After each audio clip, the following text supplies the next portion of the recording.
cover one side and the rest of us another side. We fall within the Public Protection Division at Islington, and in our team there are other people like the ASP team, so antisocial behaviour, and the residential team, and the licensing team, and us. We're all sort of together and work quite closely together. Yeah, that's it. So what do we do? As environmental health officers, our main job, as Michelle said, is to make sure the food you sell is safe. No matter of your background or what types of food it is, it must be safe. How do we do that? And why do we do it? We want to prevent anybody else from becoming sick from eating foods. So when we come into a business to carry out an unannounced food hygiene inspection, we will be looking at the way you're preparing your food. Are you handling raw meat and ready to eat food separately? Preparation, have you got separate sort of chopping boards and things to use? Are you hand washing? Do you have adequate utensils and those sorts of things? After every food hygiene inspection, we will email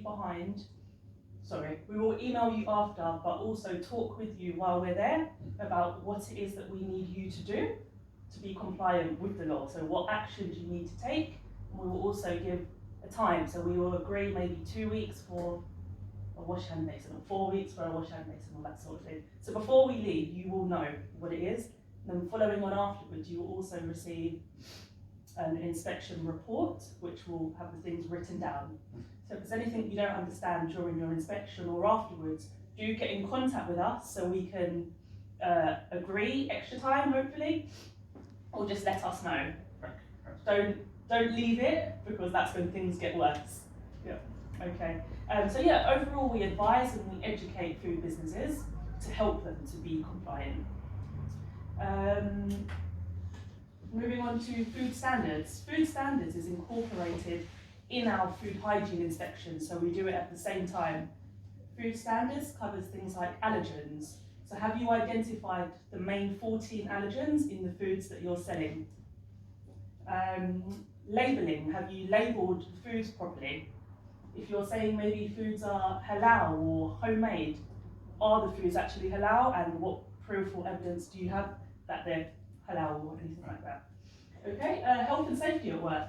While we're doing our inspections, we will look out for or identify any health and safety hazards, and also address them and ensure that the workplace is safe. You need to make it safe for staff as well as customers. Okay, statutory nuisance. So we need to ensure, and you guys need to ensure, that any maybe odour, any smells, any noise coming from your food business, it's not an issue to somebody else. So if you have somebody who's living above, they shouldn't be able to smell foods coming from your shop when they're in their living room. We get quite often a lot of reports with things like that, and quite often it's problems with extractions, or filters needed cleaning, or the wrong flue's been installed outside, and that's potentially becoming a nuisance to the person upstairs or nearby. They report it to us, and we have to investigate. And if we witness that there is a nuisance, so there is a strong smell, we will serve a notice to, well, hopefully work with you, but otherwise serve a notice to get rid of it. Can I just run through what Sinead was just saying about flues and extraction? It's basically, you know, where you cook, say this is my cooker, I would have a hood that sucks the smell away. At home, because it's just me and my husband, a very small one is appropriate. But if you're cooking 20, 30, 40, 50 meals a day rather than just 2, you would need to have one that's stronger and that ventilates to the outside. And there are different types of filters you can put in them to make sure the smell from your cooking doesn't end up, because if you can imagine if you ventilated it outside your window and then you've got a flat stairs, it will just go out of your window into their window. So there is all sorts of different things you can do to stop that happening. Sometimes it's very simple, sometimes it can be a bit more complicated, so always have, I would say to new businesses, have a conversation before you install it, because there's things with us about odour, but there are also things with planning about what it must look like from the outside, and there might be issues with noise because some of these fans vibrate, and that vibration can cause noise in other parts of the building. So always have a conversation first, because they can be quite expensive, and we don't want you to spend money that you maybe don't need to spend. Good. That helps, yeah. That's good. Sorry, that went on a No, bit, that's but fine, I that's was fine. just thinking when I was listening to you, No, what that's might I fine. not understand about that? Right, also infectious disease. We carry out and investigate any reports on infectious disease. So if somebody has eaten food from your premises and become sick, got salmonella or something, we will investigate. And the way we do that, we will take samples from your business to check, so we can come around and do that. And the main aim of that is to prevent more people becoming sick and to identify where it started and to prevent it going further. And public health. In terms of public health, what do? We do healthy start vouchers. Is that? Well, we don't do the healthy start vouchers, but that's where we encourage businesses to sign up for parents to be able to buy fruit and vegetables and milk from your premises. Also, we offer the healthy catering commitment. So that is where we encourage businesses again to sign up and I completely forgot, it's been so long. It's about not changing the food that you do, but perhaps looking at, for example, do you need to deep fry stuff, or could you shallow fry? You might change your cooking oil from a solid cooking oil to a liquid one like rapeseed, because it's better for people's heart. So it's about tweaking the ingredients you use to make your menu more healthy for your customers without actually having to change your menu. And the overall thing is to reduce salt, sugar and saturated fat. So sometimes it's just changing the recipe, sometimes it might be swapping it one or. And that's an optional thing, that's not a must do. So when you're doing catering, some people are quite interested in that. You need to be rated at 3 or higher, and we will talk about ratings in a little bit. But it's not compulsory, it's just something extra that we do for businesses, and there's a little bit of extra publicity because there's a London-wide website that shows where businesses that have healthy catering commitment are. And then the Healthy Start vouchers that Sinead was talking about, it's really good. It's at targeting people on low income so that families with children under 5 can have extra support for buying fruit and vegetables and milk. Obviously, as a business, if you're doing a restaurant, it doesn't work for people. People can't come in and spend their vouchers with you. Yeah. But as community centres, you might want to publicise Healthy Start to your users, because they may be entitled to the extra money that comes with the Healthy Start vouchers to buy fruit and vegetables and milk. Yeah, so I think that's probably might be useful for you guys to share with your communities, rather than people coming in and spend vouchers at your business, because that's not quite. Oh. Yeah, because you're all 3 of you are from community centres, so I will check with our Healthy Start lead in public health, because the system's just changing, but they might have a postcard or a flyer that you can have for people to see and take away with them and share with their families. Okay. So they can use those vouchers to buy the ones we make, or no, it's in the retail shops only, and they can be used for fruit and vegetables, milk, and baby formula. But our infant feeding coordinators do quite a lot of work with women's groups around a staged approach to using infant feeding formula. Starting with encouraging breastfeeding, and then where people have problems with that, moving on to formula. So they really encourage mums to spend the money, extra money on fruit and vegetables for themselves to make themselves as healthy as possible before they have the baby. So yeah, but there will be a flyer or a postcard that I can get some for you guys, so you can share that with families that use your centres. okay. Oh, that's good. Yeah, That's great. I'm sure. Sorry. Right, so we work with businesses to ensure that the food that's sold, produced, stored or handled in Islington is safe to eat. it's important to remember that even if you're not cooking and you're just it's pre-packed foods on site, you still need to ensure that is safe. And you might want to, or you will need to do things like check the dates of the foods, check the packaging, check that it's being stored at the right temperature. So if it's a packaged cheese that you've bought elsewhere, it still needs to be stored in the right way, etc. So there's some additional checks, as well as if you're handling actual foods as well. We inspect over 1,200 businesses each year, varying in different risks. So some cafes, some caterers, etc. We investigate complaints about food bought in the borough. So we have a duty line, which is where members of the public can call in or email in to let us know of any complaints or issues they've had with any of the foods, and we will also investigate those. And we can take samples for laboratory assessments, which is backed up for the infectious disease. So if any salmonella or anything, we'll come around and check you've got safe measures in place for handling foods safely. We have a duty to follow up all of the complaints accordingly. Yeah. So when you start a new food business, what should you do? You must register with us 28 days prior to trading, which is very, very important. You can also do some background research, which would help your business get ahead. There's lots of information available on the Islington website. There's also some links, so when you fill in the registration form, at the bottom there's some really useful links that tell you exactly what you should do. As well as there's also free training on the Food Standards Agency website, and that's for allergens, to help you identify allergens in the food. So all of those links we will send to you when we send you copies of the slides. Yeah. And food hygiene training, really important. Ideally, a manager or supervisor should have a level 3 in food hygiene and HACCP, whereas a food handler, a level 2 would be appropriate for training, isn't it? Yeah.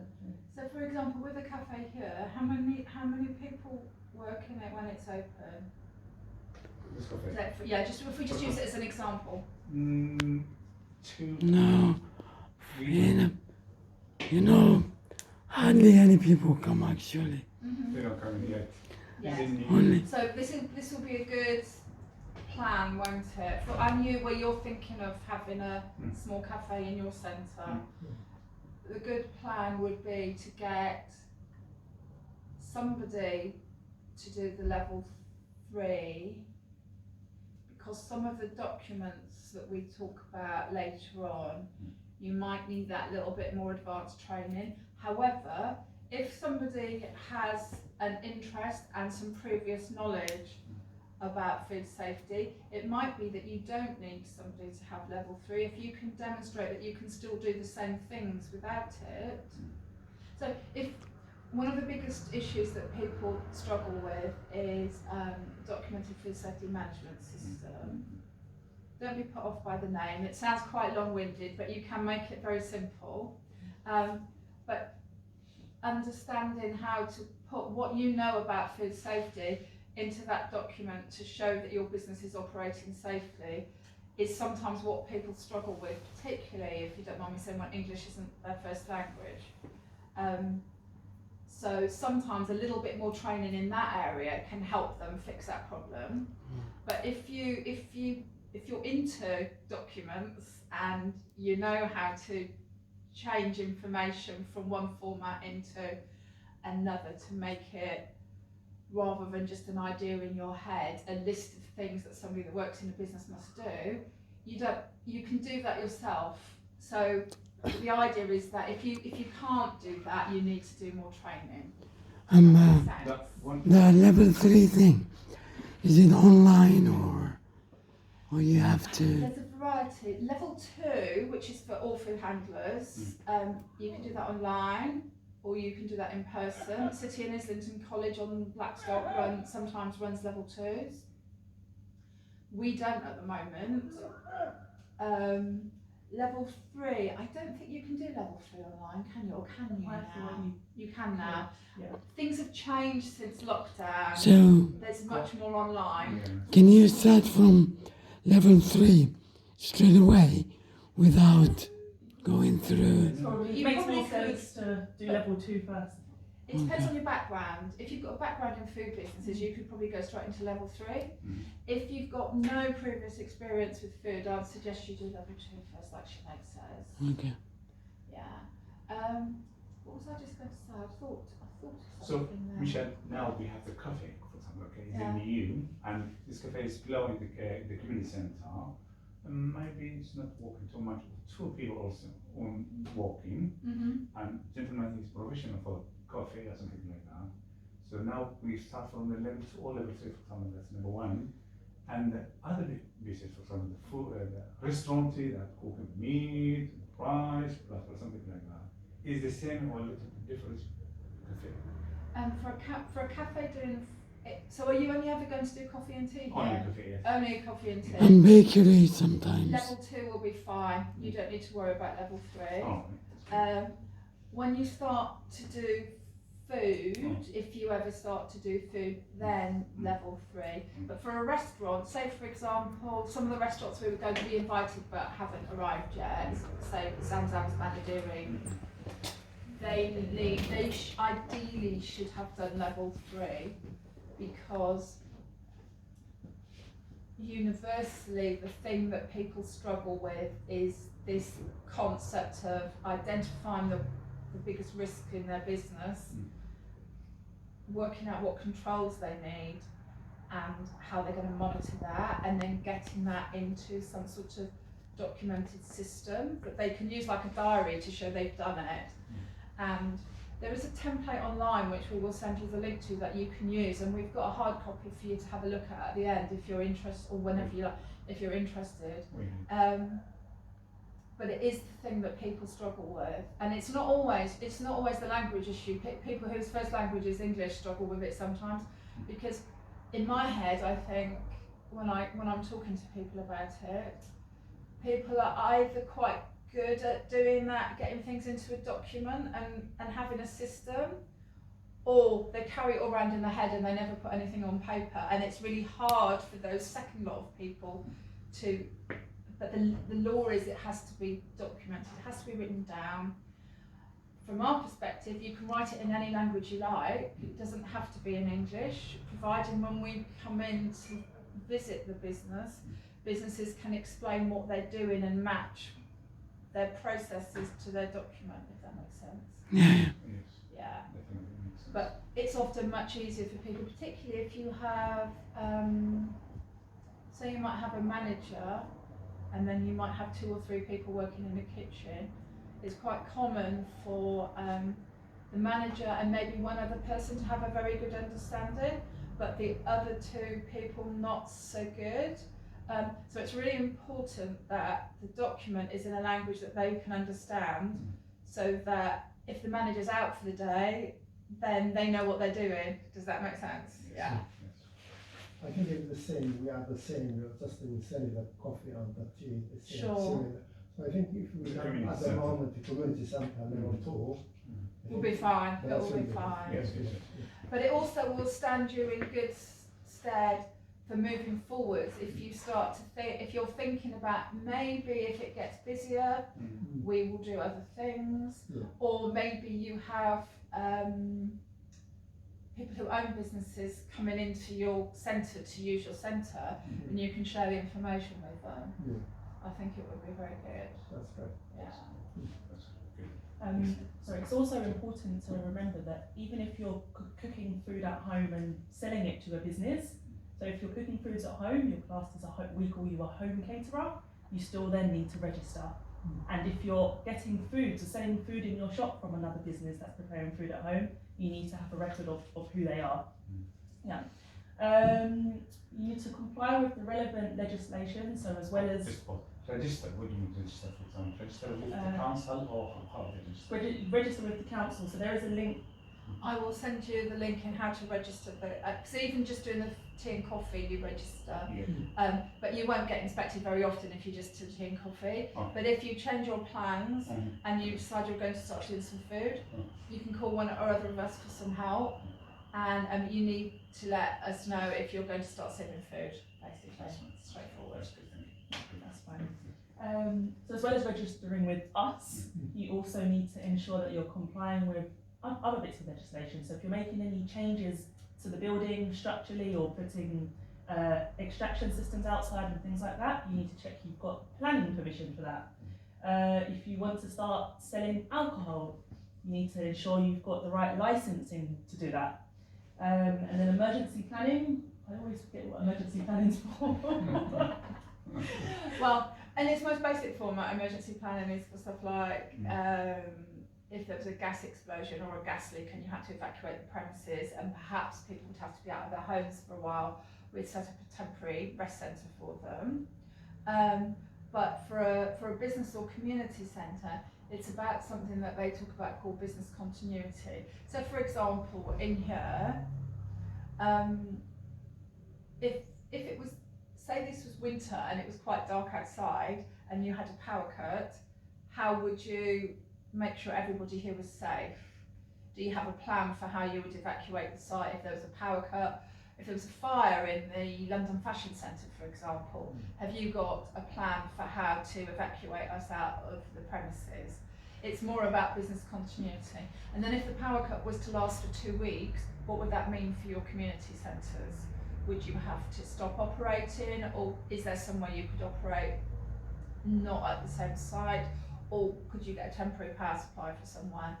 And that it's based on the idea that these things don't happen very often, and when they do, they catch people by surprise, and sometimes the consequences can be serious. So if you have a plan, then if the fire alarm goes off or if the electricity goes out, you can be quite calm in your response, and people being calm and not panicking is what will mean there's less danger and most people will be safe. Does that help? Yeah, absolutely. It's a difficult concept, but no, it's easy. It's absolutely yeah. Prior to COVID, our emergency planning team had a business continuity officer who would come out and give advice on making those sorts of plans.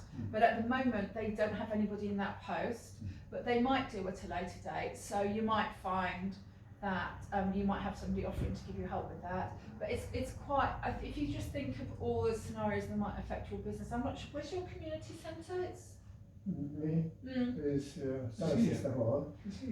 We have plan for evacuated when some people when they gathering, and that is we put that, if any happen to me, you call there and you stand there, and that map will show them that. That's good. Yeah. I was just thinking of different things that might affect you, because are you on the ground floor? Are you on the ground floor? We first floor. First floor, okay. I was only saying about the ground floor because, for example, down at the Angel we had a burst water main and a lot of first floor businesses got flooded. So that was a different time for business continuity. It was all about how they made themselves and what they had to need to do before they could reopen. So there's lots of different things to think about. But fairly straightforward, and hopefully if you have a plan you'll never need it. Yeah. But one of the things they do as well is they talk to school-aged children about these plans for parents to have them in their own home. So for example, if your house was on fire, would you be just running out of the door with absolutely nothing, or do you have a plan for how to get everybody else out of the house, and where would you go and what would you do? How would you prove you were you if your house burnt down? Things like that, just for people to think about, maybe I should have my driving licence or my passport or my visa or whatever I need to prove I'm me in a place that I can easily grab it if I have to evacuate my house. So it's the emergency planning stuff is home stuff as well as us. So okay, the visible outcome of our inspections, and this again is perhaps more important for you to be talking to your community members about rather than for your own centres, because you're doing food, you're not doing food per se, you're doing tea and coffee. But visible outcome of our inspections is people get a food hygiene rating, which you might recognise because people put these up in their business doors. It's commonly known as scores on the doors. 0 to 5. 0 means the business is really not very good, and 5 means it's very good and it's complying with all of the legislation. And there's a whole range in between. But basically, from our perspective, 3, 4 or 5 are compliant with the legislation. Zeros, ones or twos, they're either not compliant at the time of visit, or they're consistently not compliant. If they're a zero, they're probably very, very bad, for want of a better expression. I really wouldn't go eat at a 0, 1 or a 2, but particularly not a 0 or a 1. What it will mean for a business owner is, if you're a 0, 1 or 2, you are likely to have some kind of enforcement action taken against you. So if it's something very simple, because what Sinead mentioned earlier on is the wash hand basin situation, you need to be able to have somewhere to wash your hands, hot and cold running water, soap, paper towels, somewhere near where you're preparing food. But sometimes people, when they take over a new business, they get ideas about space in their kitchen and they think it's more space if I don't have a wash hand basin, so they take it out. And they spend a lot of money doing these refurbishments, but then we come and visit them and make them put it back in. So if that was the only thing wrong, they would still end up being a 2, because there's something about the scoring system that says if you don't have somewhere to adequately wash your hands, you cannot be higher than a 2. But that's fairly straightforward. And once they realise that they've done the wrong thing, quite often businesses get that reinstated within 2 weeks. So they wouldn't necessarily get a notice, they might just get some advice. But if we go back to revisit and they haven't done it, then they would get a notice. Does that make sense? So we try to educate. We do things like this. We give businesses lots of information when we visit them. But if we ask businesses to do something, it will always be because it's the law, not because we feel like it. We don't just walk in and say, I don't like the look of that, do it something differently, because it's the law. If we go back and it's not been done, then we don't have an option. We have to make them do what they need to do, which is why Sinead was saying, if you're asked to do something by an officer and you either don't understand, or it's quite difficult, or you have problems getting the worker in, like a plumber or an electrician, contact us and ask for an extension.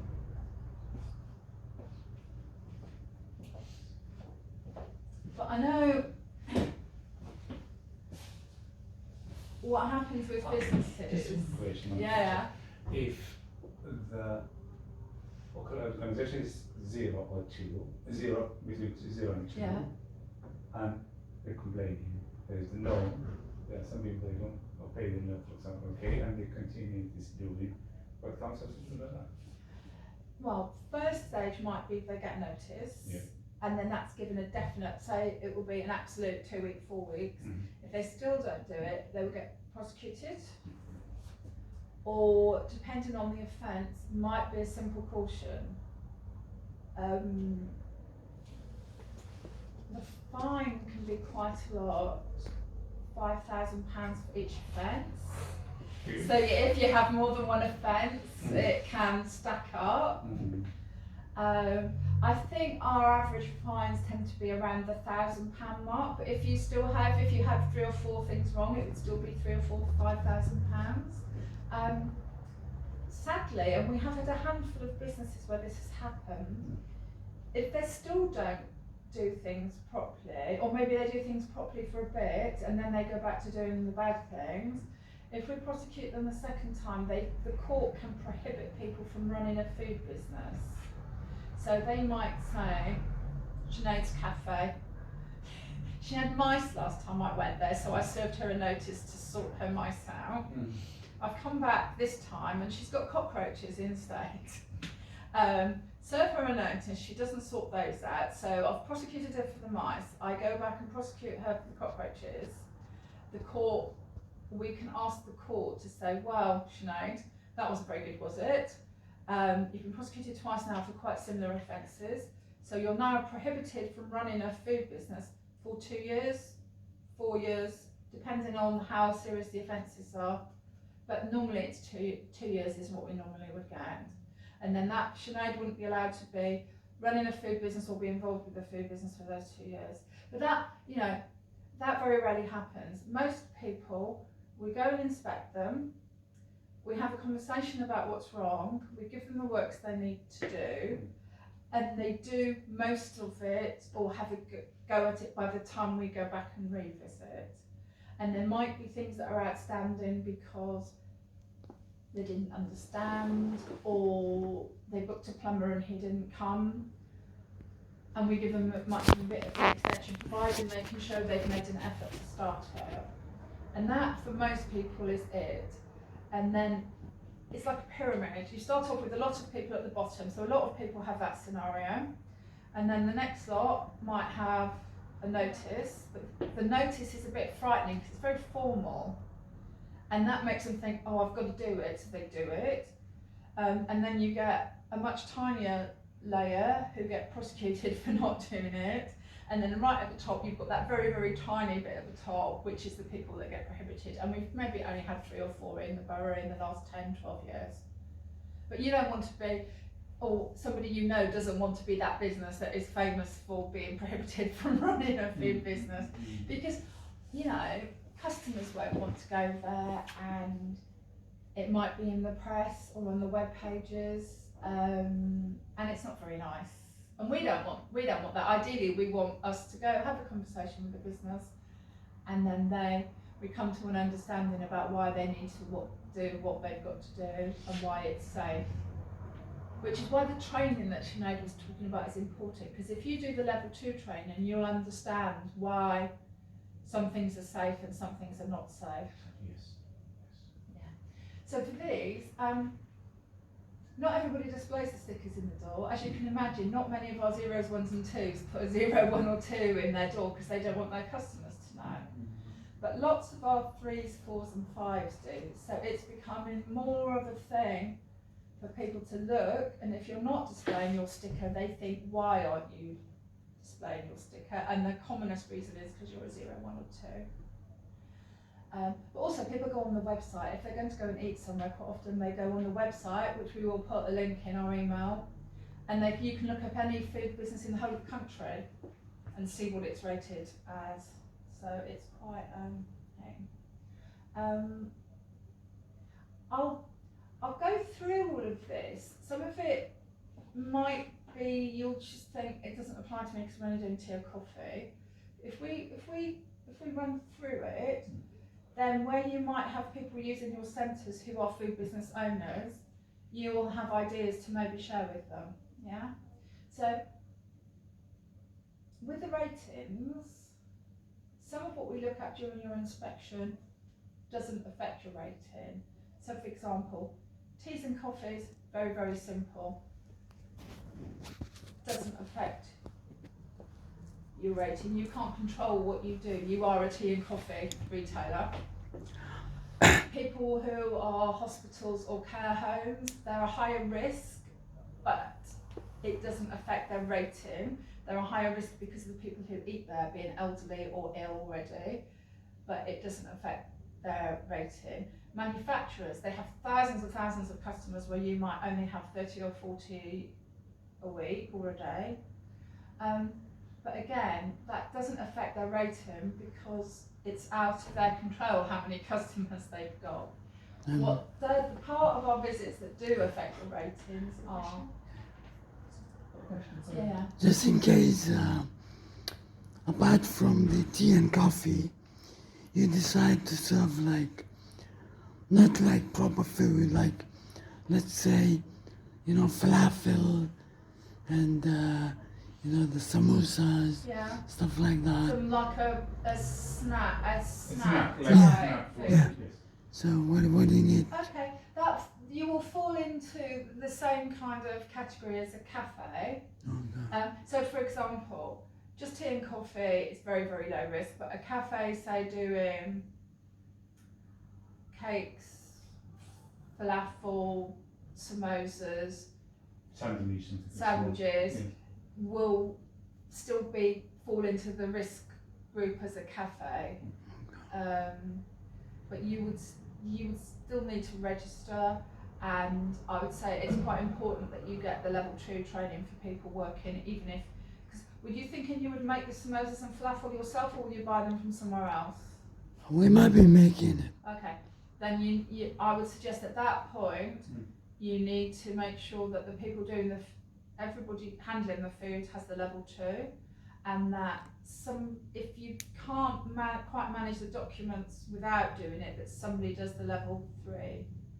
Just because there are things around, say you're making your samosas, say vegetable samosas, because they're probably the lowest risk, you still have to have a shelf life on how long you keep those for. If nothing else, they will go mouldy and then your users will be very unhappy. And there might be something that you may be doing in the production of the samosas that makes them not safe, and then the longer you keep them, the more unsafe they might be and you might make someone ill. So as long as you understand that, it's very easy to make falafel and samosas safely, but you need the understanding to be able to do that and how long you can keep them for. Does that make sense? No? Yeah. And regarding the information, for example, if I keep like, let's say raw falafel paste in the freezer, like for how long like I can keep it? Like I made samosa, but I didn't fry it, and I keep it in the freezer. Okay. So where do I get such information? Do you know the freezer that you're going to be using? Yeah.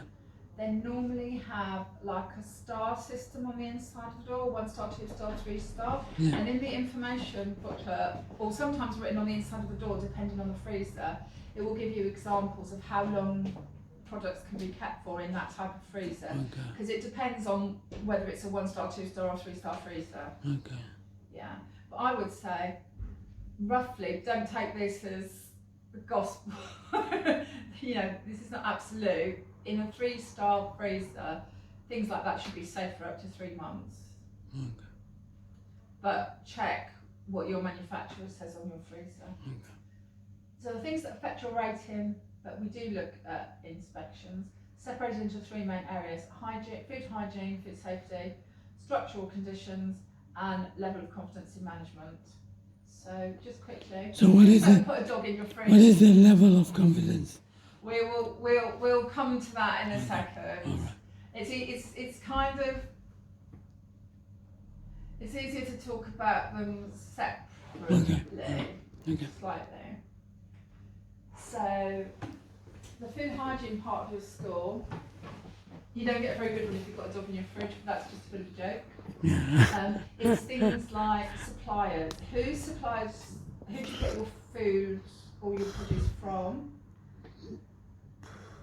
You know, we have a lot of, for want of a better description, men in white vans driving around selling food and you don't know where they've got it from. You know, make it can be the shop next door or the shop down the road, that's fine. I would check that they're rated a 3 or a higher, particularly if you're buying made foods, like somebody else is making your samosas or somebody else is making your falafel. I would also check that you're happy that if you get the food from them and you're not happy with it, there's something wrong with it or it's out of date, you can go back to them and they will take it back. Because what you don't want to be doing is be responsible for things that are wrong with food when you need to have a good relationship with your supplier, that they will sort that out for you. Storage. Know whether things should be kept hot or cold or they're safe to be stored at room temperature, and just make sure wherever you're storing it is at the right temperature. Fridges 5 degrees or lower, freezers -18. If you're going to store things at room temperature, make sure that the label says they're safe, but safe. Preparation.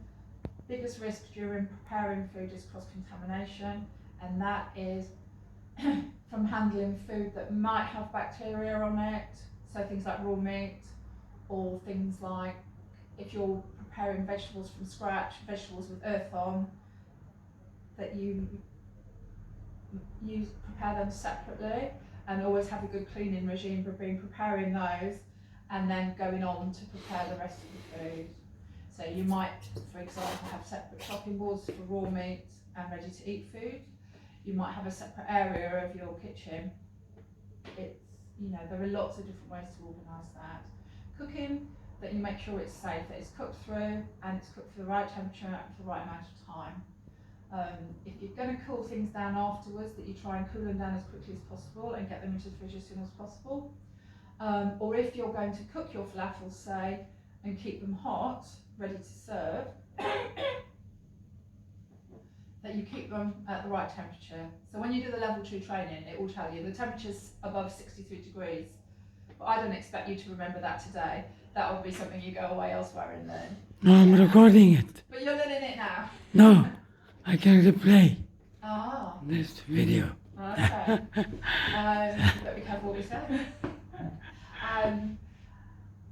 And that, you know, there are bits of the law that allow you to make certain exemptions, but they're quite precise about what you can do and how long you can do it for. So it's worth going away and learning the training, because it's not difficult. It's just there are a couple of different rules, and if you try to just do it off your own back, willy-nilly, as we say in Wales, it can go a bit wrong. So you might think, oh, it's safe to do this, and because it's a certain type of food, it's actually not safe at all. So that's why we recommend the level 2. But those are the basic things: good suppliers, good storage, clean preparation, separation, no cross-contamination, right temperature, right time for cooking. If you must cool things down, chill them as soon as you can, and if you're going to keep them hot, keep them at the right temperature. Chilling. Chilling. You It's know, hot. if you cook food and it's really hot, Yeah, too hot. Yeah. and you want to keep it in the fridge, say for tomorrow, if you put that hot food straight in your fridge, it will make the fridge very hot and things in it unsafe. Yeah. So you need to try and cool it down First before. should be, the first before you put in the fridge should be Yeah. cold. Yes. Not hot. No. So you try and do that as quickly as you can, but certainly within an hour and a half. So there are lots of different ways that you can make that faster. If you have a big pot, for example, say, you know, like some of the cafes along here would have cook things in a big, large pot. If they wanted to do that and then keep it for tomorrow, a way to chill it quickly is to put it in smaller portions, and smaller portions cool down a lot faster than a big pot. So they can sometimes cool it quickly just by doing smaller portions, or they could put it in plastic containers that they then put into cold water. Or if you were a very fancy manufacturer, factory say, you might have a blast chiller, and you can wheel a whole trolley of hot food in, put the blast chiller on for half an hour, and it will be minus 1 degree within 30 minutes, and it won't affect other food. But you know, that's the kind of thing for high risk manufacturer or very large restaurants. For smaller ones, put it into smaller portions. Maybe put it in ice water in a plastic container if you're in a real hurry, but try and keep it to less than an hour and a half before you can put it in the fridge. Structural conditions. These are what we don't want to see. These are the mice and cockroaches I was talking about in Sinead's cafe earlier. But for us, it's general structure. Something like Just a joke.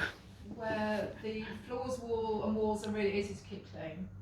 The easier they are to keep clean, the easier it is for you guys or whoever's running the business to clean it.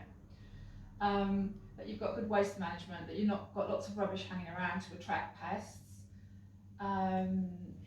That you are doing cleaning, the cleaning is appropriate, and that you have, when we say a rota, something's obvious. If you were making sandwiches on your table there, you would clean the table when you finish making your sandwiches before you do anything, before you start and when you finish. But you wouldn't clean the ceiling every time you made a sandwich, but you need to make sure you don't forget about the ceiling, because it might get dust and spiders and things that might drop into your sandwiches. So maybe once every 3 months you put the ceiling on your cleaning rota. The same with the floor. You probably sweep the floor every day or twice a day after you've made your sandwiches, but you may not pull all the cupboards and the cookers and what have you out from the sides and clean behind them every day, but you want to build that in once a month or once every 2 months or once every 3 months, depending on the type of business you are. So that's what we mean by rota, just making sure nothing that needs cleaning gets left out. Wash hand basin we've talked about, and facilities include suitable toilet facilities for staff. If you don't have any seats for your customers, you don't always have to have them for customers, but if you do have them for customers, again, they need to be clean and have a wash hand basin, soap and paper towels. Hot water is an adequate supply of hot water. So that means if you're washing your hands or you're cleaning your kitchen, you don't get your hot water running out, because it's not as effective to clean with cold water. And one of the things we say with wash hand basins is you can wash your hands in cold water, fine. But if the water's cold, you're probably not going to wash them for very long, so it probably won't be very effective. Or if you can have the water temperature a nice warm temperature, people are going to wash their hands properly. And it's all about making it easy for people to do the right thing, easy to clean properly, easy to wash their hands properly, easy to keep themselves clean. Pest control. One really important thing for businesses is that you do a quick check of your premises when you open up. So you can check if there are mouse drop-ins. If you saw just 1 or 2 of them, you ideally should start to look for what the problem is. Did the mouse come through the door? Is there a hole that it can come in and out of? Or have I got a really big problem and I needed to get pest control in? If you just leave it and it becomes more drop-ins, there will be more mice and they will be harder to get rid of. So it's best as soon as you see drop-ins to start thinking about what you're going to do and how you're going to sort it. So it's regular checks. Proofing, the second one down under pest control, is all about. Do you want to talk a bit about proofing, Sinead? Yeah, Similar sound of my voice. okay. Proofing is ensuring that if there are any holes identified within the premises or entry points for pests to come in, that they are filled, and you carry out the required works to ensure that the pests can't get in and out of your property. So if you've got a hole, fill it, in essence. And quite often you will require a pest contractor to do the work properly. If you've got a big issue and you're unable to manage it, it's better to get a contractor in to do the job so it's done properly. Yeah, I think the checking yourself is good on a daily basis, but and if there's only 1 or 2 drop-ins, sometimes it might be a stray mouse. But if you keep getting fresh drop-ins, just speak to a contractor, because they will have all sorts of ideas, won't they? And the thing is, if you're not checking every day, and there's droppings that were there 3 months ago, you didn't clean those, you don't know whether the issue is current or old. But if you're checking every day, you say yesterday there was nothing, today there is, so it's a new active problem that we need to get on top of quickly. Yeah. And that is, you know, mice in particular are quite a problem around here. No particular reflection initially on the business. It's streets of Victorian properties. There are lots of things like common chimney breasts. If you get a mouse in one part of the building, it will be able to find its way through the floorboards and the chimney breast to the next building. It's how, once you've got them, it's how you deal with them that's a reflection on the business. Do you see what I mean? Getting them is no reflection on poor practices always, but how you deal with them and looking at doing the proofing. And sometimes the proofing can feel a bit like the Forth Road Bridge. No sooner have you finished than you have to start again, because you might get another hole, or you might have blocked up the obvious holes, say around pipework, but you've not found there's something behind a cupboard. Like, for example, this is my home. We sometimes got mice in our kitchen, and we couldn't find where they were coming from. When we changed the kitchen units, this was about 8 years ago, when we took our units along the wall that we shared with a neighbour, there was a great big hole behind the kitchen units into the chimney breast, and the mice were coming up and down the chimney breast. And so once we blocked that up and then we put the new kitchen unit in, we didn't have mice anymore, but until I took the whole cupboards out, we couldn't see where the hole was. And so you might find something like that, but hopefully hopefully it's all straightforward and you don't get mice. Sorry, just to add to that, the importance of carrying out a deep clean regularly, because a lot of times businesses say to me, no, but my premises is clean. And once we start looking beneath things and pulling things out, we see there's actually a lot of crumbs and food on the floor, which is of course a food source for the pests. So that's just If they've got nothing to eat, they won't come. So no food, scraps on the floor, food in proper cupboards or fridges or lidded containers. Because if there's nothing for them to eat, they won't stay.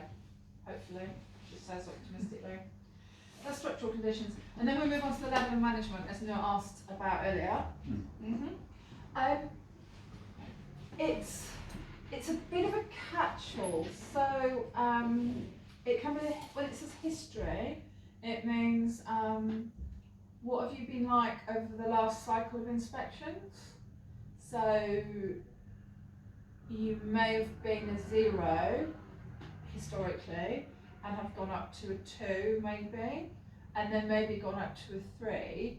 But in terms of are we confident you will stay a 3 is how history affects it. So you might find for a little while businesses will hang around the 3 level because they can't get a good enough confidence in management school because they've got such a bad track record.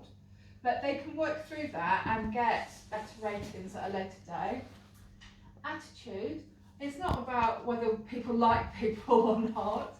It's about if people are asked to do something that complies with the law, do they do it? So for example, if I came into Sinead's cafe with the mice and gave her advice on what to do, and she said, all right, I'll call my press contractor and they'll come tomorrow, and that she does and they come tomorrow, and she starts to block her holes up, that's a good attitude. But if she tells us, get lost, I'll sort out the mice my own way, I don't need you to tell me what to do, we aren't confident that she's actually going to do, sorry to keep using this example today, not that she would do that, we've got no confidence that she's going to do that. So that's where the attitude comes in. And then the rest of it is all around the documented food safety management system. So this is something that might change depending on types of businesses. So for example, a cafe that just does tea and coffee is very different to a cafe that does sandwiches and falafel and samosas, which is very different to a restaurant that has a 40-item menu, which is different to a supermarket, different to a corner shop, different to a factory that makes food that sends it out across the UK. So some of those we only need a very, very basic documented system, and then if you go up to the factories, they need something much more complex called approval. Even if you go to supermarkets, Tesco's, Sainsbury's, Aldi's, Lidl's, Asda's, Waitrose, Marks and Spencer's, I think that's most of them, isn't it? They're national companies. In their head offices, they have people that sit around and do nothing apart from set up their documented food safety management systems. And because they have those resources behind them, we expect them to have a very good system. Whereas Sinead's Cafe, Ibrahim's Community Centre, we recognise that you're doing it yourself, and as long as it covers the risks associated with your business, it doesn't need to be a very complicated document. But what people need to think about is, what's the hazard associated with their business? Say for example, I don't know, I'll be the bad person now. I make spaghetti bolognese to sell people in my restaurants, and I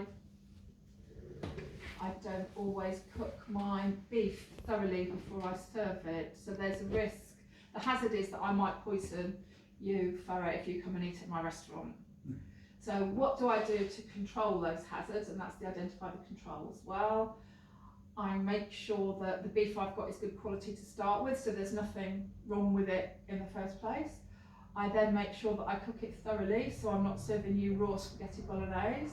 And I also make sure I don't keep it for more than 3 days so that nothing grows in it, and that when I'm keeping it for 3 days, I keep it in a fridge that's less than 5 degrees, just as an example. So that's how I try and not poison Farah when he comes to eat at my restaurant. How do I monitor that?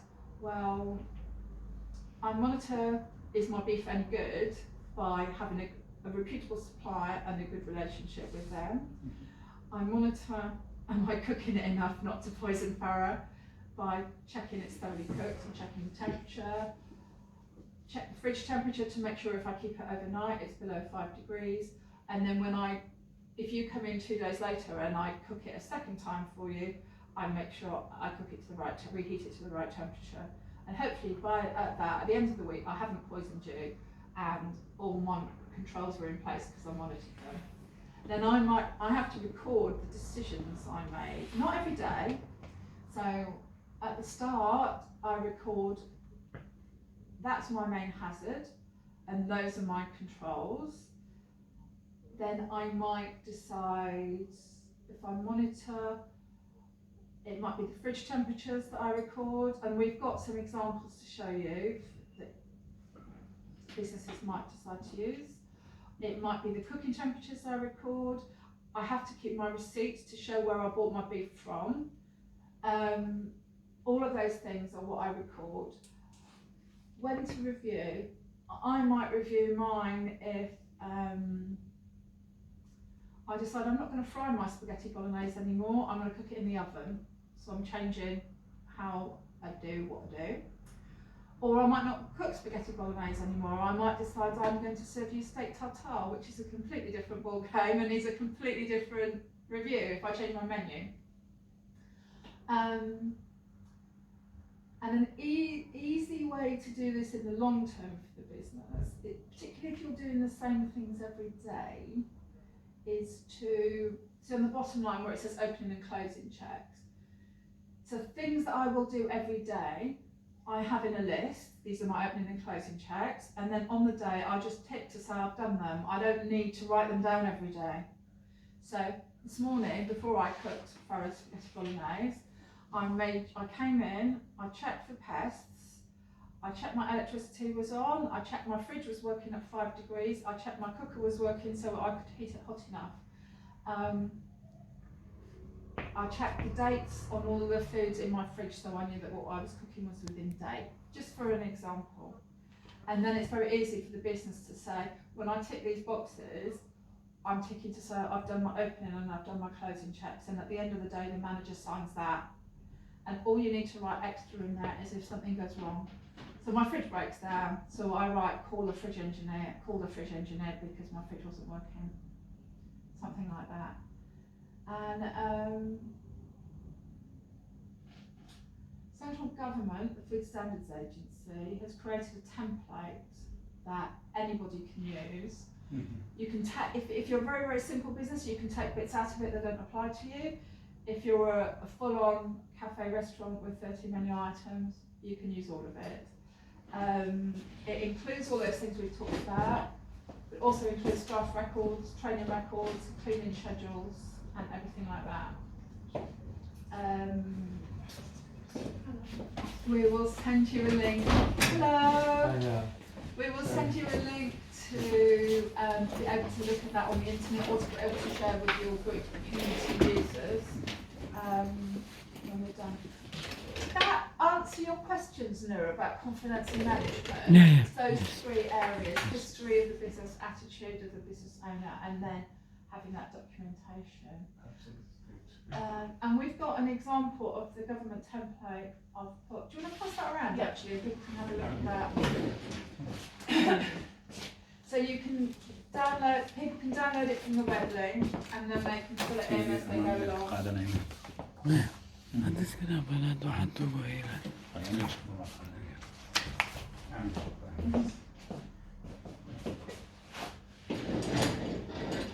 You won't need this for your tea and coffee operations, because your equivalent, say for competence and management, your equivalent of a hazard will be if your milk goes off, because you're only doing tea and coffee and And that's the effects of Yeah. and those sorts of things.